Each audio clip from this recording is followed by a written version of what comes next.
안녕하세요. 저는 40대 여성입니다. 어떤 식으로 이야기를 시작할까 고민하다가 이렇게 주절주절 사연을 한번 올려봅니다. 저는 어릴 때 저희 집이 세상에서 가장 화목하고 단단한 가정인 줄 알았습니다. 그 누구보다 든든하고 오죽한 아버지와 자상한 어머니가 저희 유년 시절을 정말 행복하게 만들어 주셨었거든요. 우리 부모님은 사업으로 맺어진 혼인 관계였습니다. 아버지의 사업은 성장하고 있었고 어머니의 외가는 돈이 많았습니다. 두 집안이 결탁하여 아버지의 회사는 날이 갈수록 승승장구하며 안정적이고 거대한 기업이 되었습니다. 우리 어머니는 전업주부로 항상 아버지의 뒤를 내조하며 자리를 지켜내고 계셨습니다. 저희 외할아버지만 해도 사업적으로 머리가 뛰어나신 분이었기에 밑 빠진 독에 절대로 물을 붓는 분은 아니셨어요. 그래서인지 항상 아버지의 성장하는 사업을 보며 투자를 이어가셨습니다. 이렇게 이해관계가 얽혀있는 집안이었음에도 우리 집은 항상 웃음이 끊이지 않았습니다. 물론 겉으로 보기에만 그랬을지 몰라도 어렸던 저는 그게 진짜로 행복이고 사랑인 줄 알고 자랐습니다. 그런데 외할아버지의 투자 실패로 인해 외가가 크게 흔들리게 되었습니다. 외가에서는 당연히 아버지에게 도움을 요청했고 아버지께서도 당연히 외가를 도와주실 줄 알았죠. 그때 저는 인간의 취약함을 알게 되었습니다. 제 나이 고작 14살 중학생일 때였어요. 아버지는 기울어진 외가를 돕지 않았고 오히려 뻔뻔하게 어머니에게 이혼을 요구했습니다. 아버지의 사업은 외가가 아니었으면 결코 이만큼 성장할 수 없었을 거라 했어요. 하지만 아버지는 그동안 진심으로 사랑했던 사람이 있다며 어머니에게 이혼을 종용했죠. 어머니는 외가의 기운과 동시에 알아 누워버린 외조부를 챙기랴 집안에서 바람난 걸 당당하게 밝히며 이혼을 요구하는 남편 사이에서 많은 스트레스를 받으셨습니다. 결국 그 짓눌러 오는 무게를 이기지 못하고 그만 쓰러지셨어요. 이때다 싶었는지 아버지와 오랜 불륜을 저질러 온 아버지의 비서가 집을 찾아와 저에게 어머니에게 이혼을 설득하라 했습니다. 적어도 어머니와 아버지가 이혼을 하면 저는 걷어주겠다면서 새엄마로서 보살핌에 소홀히 하지 않겠다고요. 그게 14살짜리 아이한테 할 말일까요? 당연히 저는 치를 떨었습니다. 가뜩이나 사춘기에 접어들어 예민한 시기에 대놓고 그런 이야기를 해대니 누가 고운 시선을 보낼 수 있겠습니까? 알고 보니 어머니와 결혼하기 전부터 아버지는 비서와 그렇고 그런 사이였다고 하더군요. 제가 가장 충격을 먹었던 건 저보다 나이가 1살 많은 혼외 자식이 있다는 사실이었습니다. 저는 정말 눈앞이 캄캄해지고 머리가 핑 도는 듯한 기분을 맛보았어요. 어머니께서 쓰러져 정신이 없는 와중에도 비서는 집을 찾아와 이혼해달라고 소리를 지르며 악을 썼습니다. 아버지와 비서 사이에는 자식이 둘이나 있었고 호적 정리도 하고 싶고 언제까지 아버지를 숨기며 살아야 하냐며 저를 닥달하기 시작했습니다. 그러길래 누가 불륜을 하라고 했나요? 마치 저에게 본인이 세상 제일 불쌍한 사람인 척하며 이혼을 설득해달라고 하는데 전 도무지 이해가 가지 않았습니다. 그때 한마디 콱 쏴댔어야 했는데 어렵고 배신감에 무기력했던 저는 그들을 무시하는 수밖에 없었습니다. 어머니는 정신이 없는 와중에도 절대 이혼만큼은 못 해준다고 했습니다. 그러자 비서가 찾아와 이혼만 해주면 외가댁에 도움을 주겠다는 선 넘는 발언을 하기도 했습니다. 도대체 자기가 뭐라고 아버지 회사의 자금을 꽉 쥐고 있다는 마냥 그런 이야기를 할까요? 아버지의 지갑이 마치 자신의 허락이 없으면 절대로 열리지 않는다는 듯 그런 소리를 할까요? 어머니는 매일 눈물바람으로 옷을 적셔가면서도 절대 이혼만큼은 못 해준다 했습니다. 어차피 귀책 배우자가 아버지여서 이혼 소송을 해도 소용이 없었죠. 소송 자체가 받아들여지지 않았거든요. 그런 와중에도 어머니는 상간녀 소송을 걸었습니다. 이혼은 하지 않아도 위자료는 끝까지 받아내겠다는 집념이 보이는 행동이었습니다. 당연히 승소했고 그 위자료는 외가로 넘어가게 되었죠. 저는 어머니가 참으로 대단하다 생각했습니다. 저라면 10수년을 배신한 남자를 죽이고 싶을 정도로 증오할 텐데 어머니는 이성적으로 행동하셨거든요. 외가는 이리저리 다른 가족들에게 도움 요청을 했고 급한 불을 끄자 어머니에게 절대적으로 집안일에 집중하라 했습니다. 그런데 그런 어머니를 두고 아버지는 비서랑 살림을 차려 나가버리셨습니다. 이제 더는 숨길 게 없다는 사람처럼 대놓고 말이죠. 저는 커다란 집에 어머니와 둘만 남았습니다. 언제고 부엌에 있는 식탁에서 온 가족이 화목하게 웃으며 식사를 하고 거실 TV로 스포츠 중계를 보면서 서로 응원하는 팀이 이기길 바라고 했던 그 추억이 짓밟혔어요. 물론 아버지는 저까지 내팽겨치진 않았습니다. 가끔 저를 불러다가 밥을 사주시기도 하고 선물을 사주시기도 하며 저와의 관계는 유지하려 애쓰셨습니다. 하지만 어머니에 대한 이야기는 꺼내지도 않으시고 신경도 쓰지 않았기에 저는 그런 아버지를 원망했고 늘 복수심을 불태웠습니다. 그렇게 혼인 관계만 유지한 별거 생활이 아주 오랜 시간 이어졌습니다. 제가 대학에 입학했을 때도 저에게 대학 등록금을 주시면서 슬쩍 운을 떼셨죠. 이제 너도 성인이니 슬슬 부모의 도움이 필요치 않은 나이 아니니? 결국 어머니에게 이혼을 설득해달라는 말이었습니다. 저는 전혀 이해하지 못한 척 다른 이야기를 했고 아버지는 매우 탐탁치 않아 하셨지만 저에게 더 이상 그런 요구를 하지 않으셨습니다. 다만 저에게 주신 등록금이 아까웠는지 주절주절 대학 생활을 잘해야 된다, 성적을 유지하라면서 잔소리를 하셨습니다. 그 잔소리를 듣는 내내 저는 다음엔 등록금을 받지 말아야겠다고 생각할 정도였어요. 그렇게 한참을 혼자 떠드시다 바쁜 일이 있다며 카페 밖으로 나가신 아버지의 뒷모습을 빤히 보고 있는데 혼외자식과 비서가 와서 아버지 양팔에 팔짱을 끼고 사라지더군요. 얼마나 어이가 없었는지 모릅니다. 솔직히 속으로는 초라한 마음까지 들더라고요.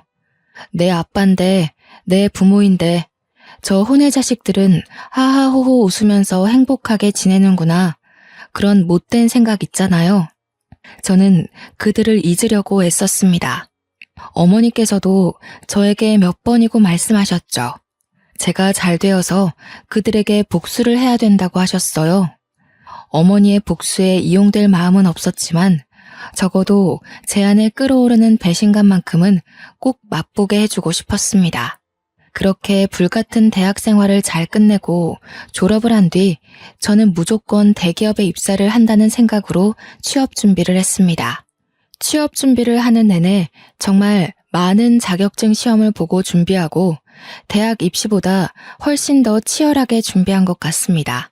저는 소원하던 대로 대기업에 입사를 했고 신입이라는 타이틀을 달고 이리저리 발로 뛰며 선배들의 예쁨을 받아가며 일을 열심히 했어요. 하루라도 빨리 승진하고 싶은 마음에 일거리를 기웃거리며 나서서 일을 하기도 했죠. 차라리 바쁜 것이 행복했습니다.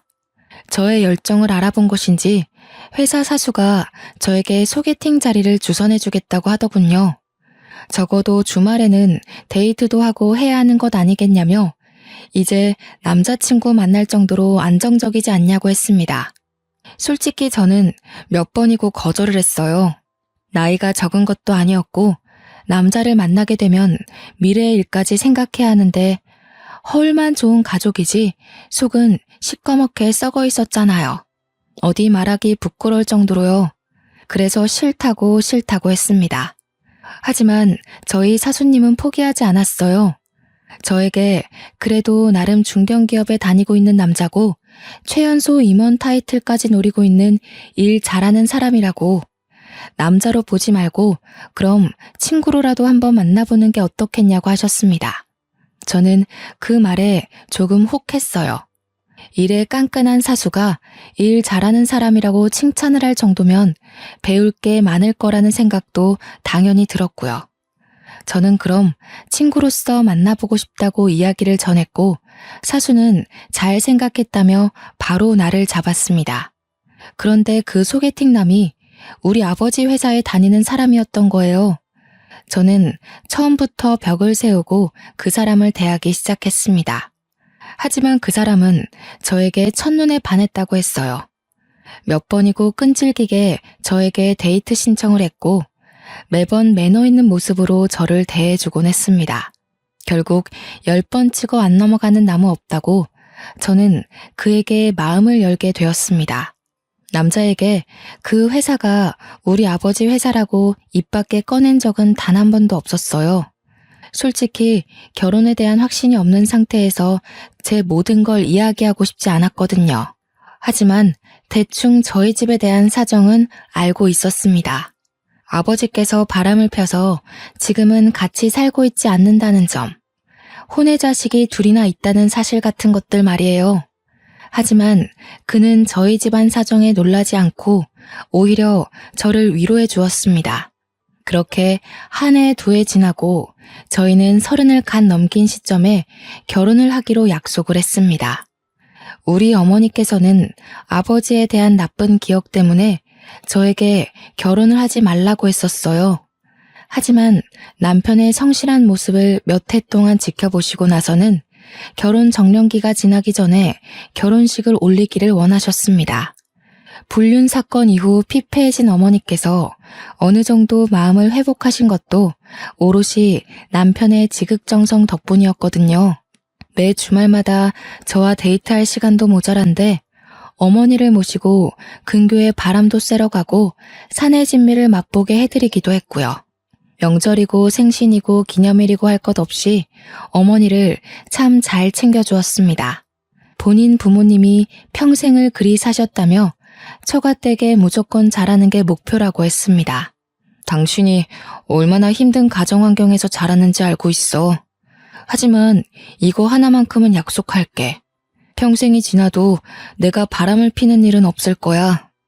살면서 무수히 많은 시련이 닥치겠지만 그때마다 당신과 함께 일어나고 싶어.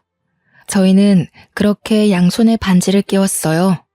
서로를 평생의 반려자라 생각하며 살자고 절대로 한눈 팔지 않고 서로만 바라보기로 약속을 했습니다. 그렇게 결혼 준비를 시작하니 생각보다 더 녹록치 않은 현실이 다가오더라고요. 서울의 집값은 너무 비쌌고 다행히 대출이 넉넉하게 나오는 회사에 재직하긴 했지만 그래도 이자에 대한 부담은 어쩔 수 없었죠. 한 번 고비를 겪고 다시 일어난 외가에서 저에게 도움을 주겠다고 하셨어요. 기쁜 마음으로 받으려고 했는데 순간 이름만 아버지인 사람이 괘씸하게 느껴지더라고요. 딸이 결혼하는지도 모르고 혼외 자식들을 끼고 행복하게 살고 있을 아버지요. 처음에는 아버지에게 알리지 않고 결혼을 할 생각이었습니다. 솔직히 아버지 혼자 제 결혼식장에 올 거라고 생각하지 않았기 때문이었어요. 분명 그 비서와 혼외 자식도 가족이라며 뻔뻔한 얼굴을 하고 들이밀 것 같았거든요. 저는 제 결혼식이 그렇게 남들 입에 오르락내리락 하길 바라지도 않았고요. 거기다가 이제서야 겨우 마음의 안정을 찾은 어머니에게 다시 한번 화를 돋우게 하고 싶지 않았어요. 하지만 집이라도 하나 얻어내야 마음이 편할 것 같더라고요. 나와 어머니를 두고 뻔뻔하게 두 집 살림을 하고 있는 아버지에게 돈이라도 뜯어내고 싶었습니다. 그래서 아버지에게 결혼할 사람이 있다고 결혼 약속을 했다고 연락을 드렸어요. 그러자 당장이라도 만나고 싶다며 약속을 잡자고 하시더라고요. 저는 남편 될 사람에게 이 사실을 알렸고 그이는 걱정하지 말라며 한번 만나보자고 했습니다. 약속 시간이 다가오자 솔직히 긴장이 되긴 하더라고요.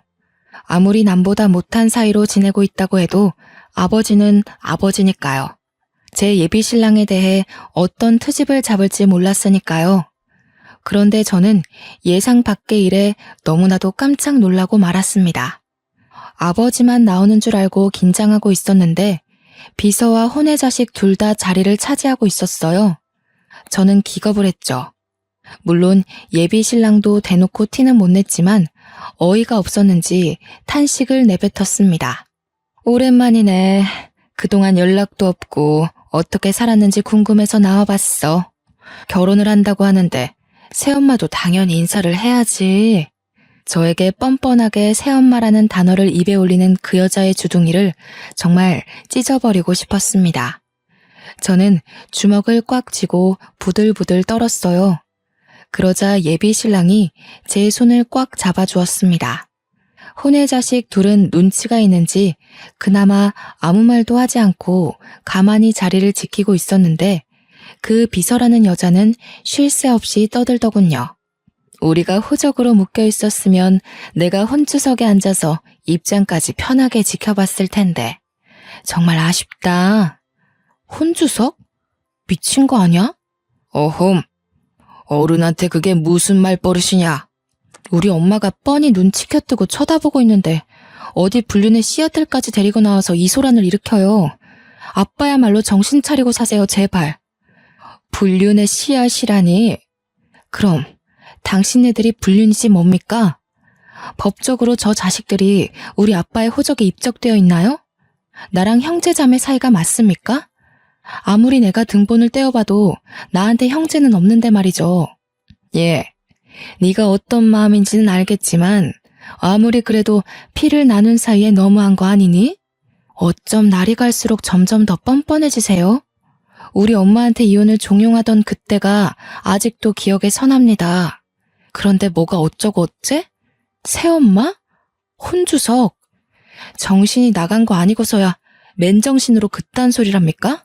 남편은 제가 흥분하자 저를 말리려고 했어요. 하지만 저는 그런 남편의 손을 뿌리쳤습니다. 지금 아니면 이 모든 속내를 털어놓기 힘들 거란 생각이 들기도 했고 속 시원하게 털어내고 싶었거든요. 제가 한번 뿌리치자 남편은 저를 2번 말리진 않았습니다.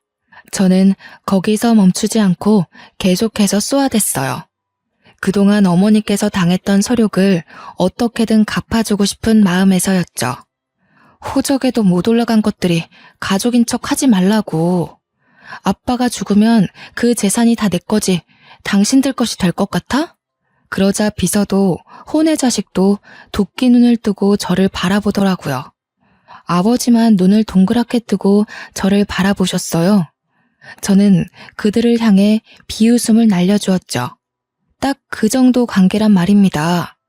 법적으로는 아무런 상속도 받지 못할 제 3자들. 그게 당신네들의 자리라고요. 알겠어요? 그러자 비서가 서럽다는 듯이 엉엉 울기 시작했어요. 아무 말도 못하고 도리어 부들부들하던 아버지의 혼외 자식들도 마치 본인들이 세상에서 가장 불쌍한 사람들인 것 마냥 행동했습니다. 아버지께서는 저에게 꽤 화가 나신 듯 했지만 저는 상관없었어요. 어차피 집이나 한 채 뜯어볼까 하는 심산으로 만난 것이었고 아버지께서 열받아서 못해준다고 하면 외가에 손을 벌리면 되는 거였거든요. 남편만 제 속을 정확하게 모르니 발을 동동 굴렀죠. 본인도 이 정도의 싸움은 생각을 못한 것 같았어요. 게다가 지금 앞에 앉아있는 사람이 본인 회사 사장님이니까요. 어쩜 말을 그런 식으로 할 수 있느냐. 네 애미가 그리 가르치든 어디 그 입에서 우리 엄마를 올려요. 내가 보고 배운 게 뭐겠어요. 불륜? 뻔뻔함? 뻔뻔한 거 배운 김에 말할게요. 나 결혼할 때 올 생각 하지도 말고요. 집이나 한 채 해주세요. 뭐가 어쩌고 어째? 그래도 나 좀 핏줄이니까 내 가족이 될 사람은 보여줘야 할 것 같아서 만나자고 한 건데 이렇게 줄줄이 딸린 식구들 데리고 와서 내 속을 뒤집을 거란 생각은 못했네요. 저딴 불륜의 증거들 보여줘서 뭐합니까? 내 얼굴에 침 뱉기지. 아버지는 저에게 아무런 말도 하지 못했습니다. 솔직히 제 말에 틀린 소리가 하나도 없잖아요. 만약 혼외 자식들이나 비서가 밖에서 기다리고 있었다면 이 정도로 화가 나진 않았을 거예요. 어떻게 내 남편이 될 사람을 소개시켜주는 자리에 뻔뻔해도 유분수지. 아파트나 한 채 해주세요. 그거 말고는 더 이상 아빠한테 바라는 거 없네요. 저는 그 말을 뒤로 식어가는 음식들은 보지도 않고 남편의 손을 잡고 식당을 나왔습니다. 남편은 꽤 충격을 받은 듯한 얼굴이었어요. 정말 속에서 우러나오는 화목한 가정에서 자랐던 남편은 콩가루 집안인 우리 가족에 대해 할 말을 잃은 듯 했습니다. 거기다가 아버지라고 나온 사람이 본인이 다니는 회사의 최고 경영자라니 얼마나 황당했겠습니까? 저는 남편에게 솔직하게 이야기를 했어요. 지금 본 당신 회사 사장이 우리 아버지가 맞다고. 나를 낳기 전부터 불륜사이던 비서가 있었다고. 내가 14살에 집을 나가 단 한 번도 집에 들어온 적이 없었던 인간이라고. 증오하고 또 증오하는 사람이라고 이야기를 하며 저도 모르게 눈물을 뚝뚝 흘렸습니다. 남편은 그런 저를 꽉 끌어안고 위로를 해주었어요. 그동안 퍼즐 맞추기식으로 조금씩 말했던 가정사가 모두 맞춰지는 기분이라고 했습니다. 그러면서 본인 회사 사장이 저런 파렴치한 인간인지 몰랐다고 너무나도 큰 실망이라고 했습니다. 회사에서만큼은 애사심이 강하고 회사를 위해 무엇이든 할 수 있는 사람인 것처럼 굴었는데 그것이 다 거짓부렁이었다면서요. 저는 남편에게 단 한 번도 이직하라는 소리를 해본 적 없었습니다. 하지만 남편은 저에게 이런 회사에서 미래를 꿈꿀 수 없다고 결혼을 해야 할 시기에 미안하지만 이직을 하고 싶다고 했어요. 저는 남편에게 하고 싶은 대로 하라고 했습니다. 그렇게 3일이 지나고 아버지에게서 뜻밖의 연락이 왔습니다. 만나자고 했지만 저는 만나기 싫다고 했고 아버지 회사 사람이 저희 집으로 심부름을 왔어요. 바로 아파트 계약서였습니다. 아버지는 저에게 미안하다며 아파트를 한 채 결혼 선물로 주겠다고 하더군요. 저는 솔직히 당황스럽긴 했지만 애초에 이것을 뜯어내려 그 더러운 만남을 했던 거니까 주는 건 받겠다고 했습니다. 그리고는 결혼식 당일까지도 연락을 하지 않았어요. 은근히 청첩장을 주길 기다린 눈치였지만 저는 절대로 날짜와 식장을 알려주지 않았습니다. 저는 아버지가 마련해주신 신혼집에 들어가는 날에도 절대로 연락을 하지 않았어요. 남편은 약속대로 이직 준비를 시작했습니다. 물론 많은 걸림돌들이 있었죠.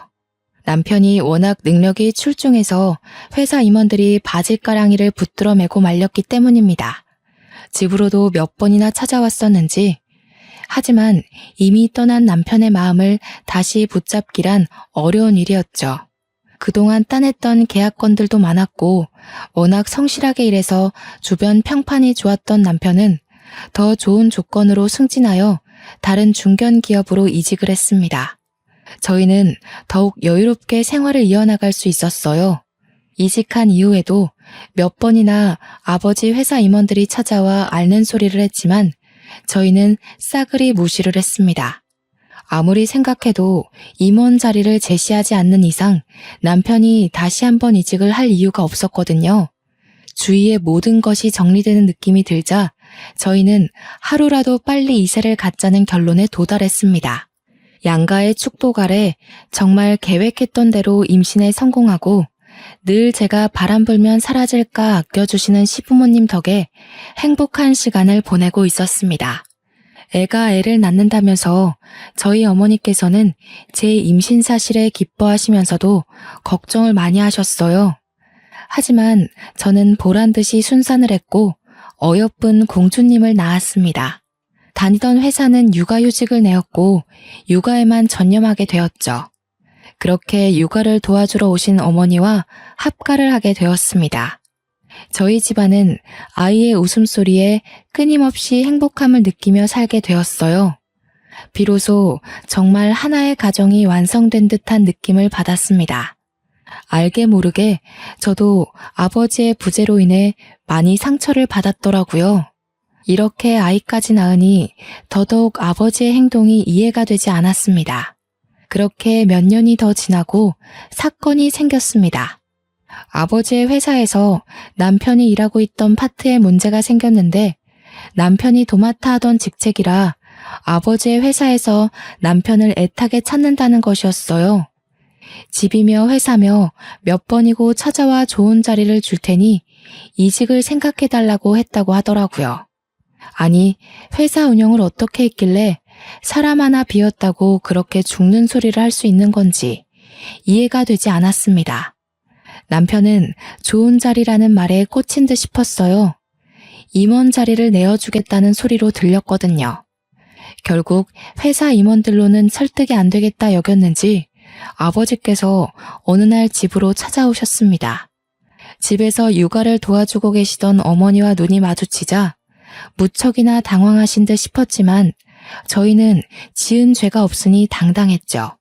아버지께서는 결국 남편에게 아쉬운 소리를 잔뜩 늘어놓으셨습니다. 저는 이때가 기회라고 생각했어요. 그럼 임원 자리라도 주시고 스카우트 하셔야 하는 거 아닌가요? 다시 이직만 해준다면 내가 이사 자리를 내어주겠네. 우리 회사에 꼭 필요한 사람인 걸 내가 몰라서 이러겠나. 그래 여보, 어차피 아빠 회사에 직계 혈통은 나 하나 아니겠어? 하면서 아버지를 빤히 바라보니 헛기침을 한번 하시고는 땀을 닦으시더군요. 저는 그런 생각을 했어요. 혼의 자식들이야 아버지 호적에도 올라가지 못한 인간들인데 이 회사를 가질 사람은 저밖에 없다고요. 어릴 때 아버지께서 야금야금 증여해 주신 주식도 꽤 가지고 있으니 이 회사 차기 주인은 제가 되어야 한다고 생각했습니다. 아버지께서 남편에게 이사 자리를 주면 오히려 저에게 든든한 뒷배가 될 수 있을 거라 생각했고요. 저는 절대로 혼의 자식들이 아버지 회사를 탐내거나 혹은 콩고물 떨어지길 기대하지도 못하게 만들고 싶었거든요. 아버지께서는 제가 말하는 건 모두 들어주실 것처럼 행동했습니다. 남편은 고민을 좀 해보겠다고 했으나 이미 마음이 기운 듯했어요. 아무리 좋은 조건의 회사를 다니고 있다고 해도 중견기업 이사 자리가 쉬운 게 아니잖아요. 아버지가 긍정적으로 생각해 주길 바란다며 아쉬운 소리를 하시고 나가시자 어머니와 저는 남편을 설득했습니다. 우리 딸 말도 틀린 게 없네 이서방. 어차피 저 인간의 호적에 하나뿐인 자식이고 혹여라도 저 인간이 잘못되기라도 하면 그 불륜의 증거들과 싸워야 할 수도 있네. 물론 법적으로는 우리 쪽 지분이 많긴 하지만 그래도 자네가 임원 자리를 차지한다면 훨씬 수월하겠지. 내 생각도 마찬가지야. 우리가 저 회사를 꿀꺽할 수 있는 좋은 기회라고 생각해. 당신이 뒤에서 임원들 설득만 하면 내가 언제라도 아버지 뒤통수를 칠 수 있지 않겠어? 물론 아빠도 대비를 어느 정도 해두긴 하겠지만 남편은 연봉도 오르고 나이 40대에 최연소 임원 타이틀을 얻을 수 있다는 명예로운 일에 동참하지 않을 이유가 없다고 했습니다. 이직을 하겠다고 마음을 먹으니 그 뒤로는 아주 일사천리로 술술 풀렸죠. 남편은 성대한 환대를 받으며 다시 아버지의 회사 임원 자리를 차지했고 연봉도 엄청나게 올려받을 수 있었습니다. 능력이 출중했기에 그 누구도 토를 달지 않았어요. 아버지의 혼의 자식들이 조금 불만을 토로했다고 하긴 하더라고요. 본처의 자식만 챙기는 것 아니냐고요. 그도 그럴 게 아버지의 혼의 자식들은 돈을 쓸 줄만 알았지 벌 줄은 모르는 사람들이었거든요. 오죽하면 아버지께서 대놓고 낙하산으로 회사에 꽂아주기까지 했었는데 사고만 쳐서 결국 잘렸다고 들었어요. 그 뒤로도 뭐 딱히 일을 하고 있다는 소리도 들어본 적 없었고요. 그러니 당연히 비서와 혼의 자식들도 위기감을 느끼긴 했을 거예요. 저는 그 부분을 노린 거고요. 복수는 원래 차근차근 한 번에 해결하는 거라고 하잖아요. 기회가 찾아왔어요. 아버지께서 갑자기 쓰러지신 거예요. 저는 아버지의 걱정보다 드디어 이 회사를 가질 수 있을까? 아버지에게 어떤 복수를 해야 어머니의 마음이 시원해질까 하는 생각을 하게 되었죠. 그런데 생각보다 일은 더 심각했어요. 아버지의 병명은 췌장암이었고 손 쓸 수 없이 악화되었을 때 발견이 된 거예요. 병원에서도 연명치료 말고는 더 이상 해줄 게 없다면서 3개월 시한부를 선고했다고 했어요. 그러자 아버지는 본색을 드러내기 시작했습니다. 내 이야기는 이미 사위를 통해 들었겠지만 나에게 남은 시간이 별로 없다. 의사놈이 3개월 살 수 있을 거라 하더군. 그래서 내가 슬슬 정리를 시작하려고 한다. 회사는 어떻게 하실 건데요? 저는 솔직히 저를 직접 찾아온 아버지에게 조금의 기대를 했어요. 아무리 그래도 호적상 존재하는 유일한 자식이고 저를 25년이 넘는 세월을 어머니와 함께 방치해뒀으면 마지막 유종의 미는 제대로 거둬야 한다고 생각했죠. 하지만 제 예상과 달리 아버지는 뻔뻔함의 극치를 넘어선 파렴치한이었습니다. 내가 가진 주식 중의 일부를 너에게 증여하기로 했다. 하지만 회사는 안 돼. 그건 우리 첫째 아들의 몫이다. 우리 첫째요? 그렇게 날선 반응하지 말어. 네 오빠 아니냐. 저는 오빠라는 말에 소리를 꽥 질렀습니다. 감히 누구 앞에서 그 불손한 존재를 오빠라 들먹인단 말입니까? 누가 오빠예요, 누가. 저는 그런 더러운 종자를 오빠로 둔 적 없습니다. 네 애비가 죽어가는데 아직도 인정을 못한다는 게야? 그 아이들이 무슨 죄가 있어서 평생을 아버지를 아버지라 부르지도 못하고 살아야 하니? 아버지라고 잘만 부르던데 무슨 소리세요? 그래서 회사를 그 혼의 자식에게 주겠다고요? 최장암이라더니 머리가 어떻게 된 건 아니세요? 아버지는 제 말에 뒷목을 잡으시며 뒤로 넘어가는 신용을 하셨습니다. 일어서는 저에게 끝까지 회사를 탐내지 말라면서 주식이나 줄 테니 먹고 떨어지라는 식으로 말씀을 하시더군요. 저는 정말 이해할 수가 없었습니다. 아무리 그래도 어머니와 저와 함께 살 부대끼며 살았던 시간들이 있는데 어찌 혼의 자식만 챙길 수 있는지요. 거기다가 제 남편은 아버지의 간곡한 부탁으로 이직까지 해서 회사 일을 돕고 있는데 세상 물정 모르는 망나니 같은 인간에게 회사를 물려준다는 게 말이나 됩니까? 동네 구멍가게도 아니고 중견기업식이나 되는 회사가 그렇게 주먹구구식으로 운영이 되어도 되는지 의문이었습니다. 아버지에게 혼의 자식에게 회사를 물려주겠다고 선언한 이후 저와 어머니의 휴대폰으로 비서와 혼의 자식들의 경거망동한 문자가 도착하기 시작했습니다. 그렇게 불륜불륜 노래를 부르더니 꼴 좋다는 식의 문자 메시지들이었습니다. 결국 회사를 물려받을 건 본인들이고 저희는 닭 쫓던 개 지붕 쳐다보는 꼴 됐다면서요. 어찌나 신이 나 보였는지 저한테 비아냥거리는 연락을 해대는데 기가 차더라고요. 그렇게 혼의 자식이라고 무시하고 하등생물 취급하더니 아주 꼴 좋다. 그러길래 진즉 아버지한테 잘했어야지. 우리가 회사 물려받아서 속에서 천불나겠네. 어쩌냐? 지금이라도 곱게 우리가 가족이라는 걸 인정한다면 콩고물 정도는 챙겨줄 수 있는데. 하지만 제가 바보도 아니고 그걸 그냥 손 놓고 지켜만 보고 있었을까요? 저는 아버지가 돌아가시면 준비했던 모든 것을 터뜨리기 위해 숨어 있었을 뿐이었습니다. 아버지께서 어릴 적부터 제 생일이나 크리스마스, 어린이날 같은 기념일마다 야금야금 증여해 주신 주식이 있었다고 했잖아요. 제가 가진 주식에 어머니께서 결혼할 때 받으셨던 주식, 그리고 남편이 임원일 하면서 상여금으로 받은 주식과 틈틈이 모든 지분들까지 모두 모아보니 꽤 되더라고요. 하지만 그만큼으로는 솔직히 최고 경영자 자리를 차지하기엔 어림도 없었죠. 그럴 때 구세주처럼 저희 외가가 등장했어요. 아버지께서 외가가 휘청거릴 때 한 푼도 도와주지 않고 오히려 바람난 사실을 당당하게 알리면서 어머니에게 상처 주었던 걸 계속 칼 갈고 계셨더라고요. 외가에서는 저에게 가진 주식 모두를 증여해 주셨습니다. 이날만 기다리며 틈틈이 주식을 모았다고 하셨어요. 아버지에게 복수하겠다는 일념으로 차명으로 모은 주식까지 어마어마하더라고요. 무려 주주총회를 열어서 대표를 해임시켜버릴 수 있을 정도로요. 하지만 그걸로는 준비가 조금 부족했죠. 주주총회를 열었을 때 아버지의 편을 드는 사람이 하나도 없을 리가 없잖아요. 무려 평생을 일군 회사인데 당연히 임원들은 아버지의 편이었겠죠. 그래서 남편이 발에 땀나도록 뛰며 임원들을 본인의 편으로 돌리기 시작했습니다.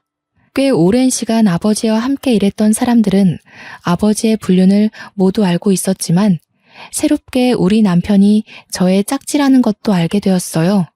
그러자 내부에서도 반반씩 갈리기 시작했습니다. 불륜의 씨앗을 후계자로 인정을 해줘야 한다.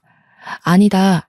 그래도 하나뿐인 딸이 얼마나 고생하며 컸는데 호적상 친자에게 주는 것이 맞다. 반반씩 의견이 갈리자 저희는 승산이 있다고 생각했습니다. 그러는 와중에도 혼의 자식과 비서는 계속해서 자기네들이 회사의 주인이 된 것 마냥 굴었고요. 회사에 자리도 없음에도 자꾸 찾아와서 갑질을 한다는 소문까지 들었습니다. 지금이 바로 판을 뒤집을 때라고 생각했어요. 그렇게 2개월이 조금 지난 시점 아버지께서 돌아가셨습니다. 솔직히 하나도 슬프지 않았어요. 예전의 추억을 떠올리며 그를 회상하기에는 아주 작고 초라한 어린 시절의 기억뿐이었으니까요. 장례식장에는 당연히 혼의 자식과 비서가 자리를 차지하고 있었는데 저는 그들을 끌어냈습니다. 법적으로 상주가 될 수 있는 사람은 저의 남편이었으니까요.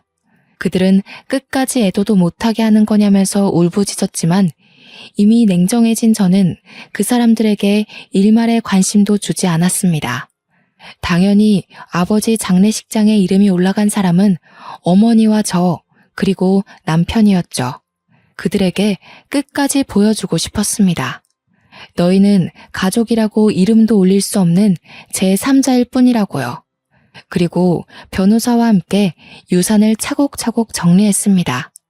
아버지께서 주식은 저에게 주되 회사는 혼의 자식에게 주겠다고 했잖아요. 그게 바로 저에게 힘을 실어주는 일이 되었죠.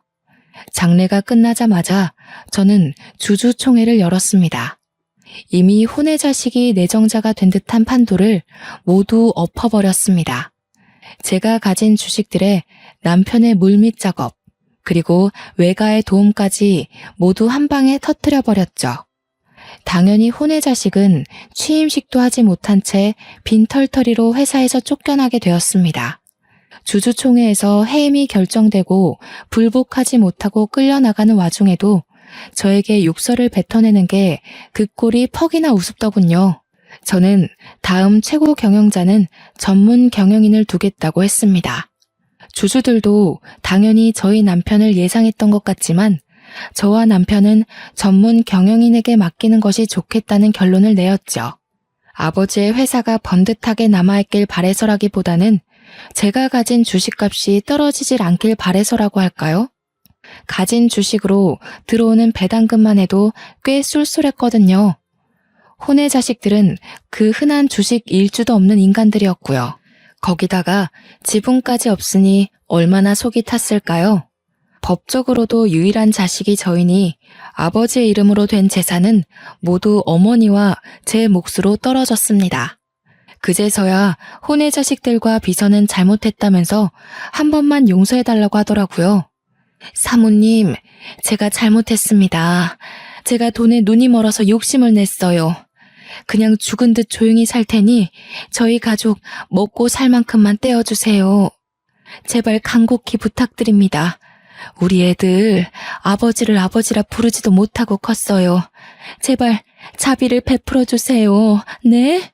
아버지를 아버지라 잘만 부르던데 어디 이제 와서 뻔뻔하게 얼굴을 들이밀어? 그 인간이 살아생전에 저치들에게 건물 하나씩 증여해준 걸 몰라서 이러는 줄 알아? 욕심내지 않겠다더니 아주 욕심이 그득하구만. 죄다 불법 증여된 걸로 알고 있는데 세무조사 한번 받으시죠. 남편도 지지 않고 쏘아대 주었습니다. 그들은 그제서야 모든 걸 포기하고 도망가 버렸어요. 보험금이라도 나눠달라고 연락이 왔지만 세무조사를 들먹이니 번호도 바꿔버리더라고요. 어찌나 고소했는지 모릅니다. 복수는 복수를 낳는다고 솔직히 앞으로의 일이 걱정되지 않는다고 하면 거짓말이겠죠. 모든 걸 잃은 사람들이 비열한 짓을 두 번은 못할까 싶기도 하고요. 하지만 저희 가족은 모두 이겨낼 자신이 있습니다. 추운 겨울이 지나면 따뜻한 봄이 다가오잖아요. 아버지의 죽음은 예상하지 못했던 급작스러운 일이긴 했지만 살아계셨어도 언젠가 저는 똑같이 주주총회를 열고 회사를 분산시켰을 거예요. 그 뜻은 절대로 변하지 않을 제 숙명과도 같은 것이었으니까요.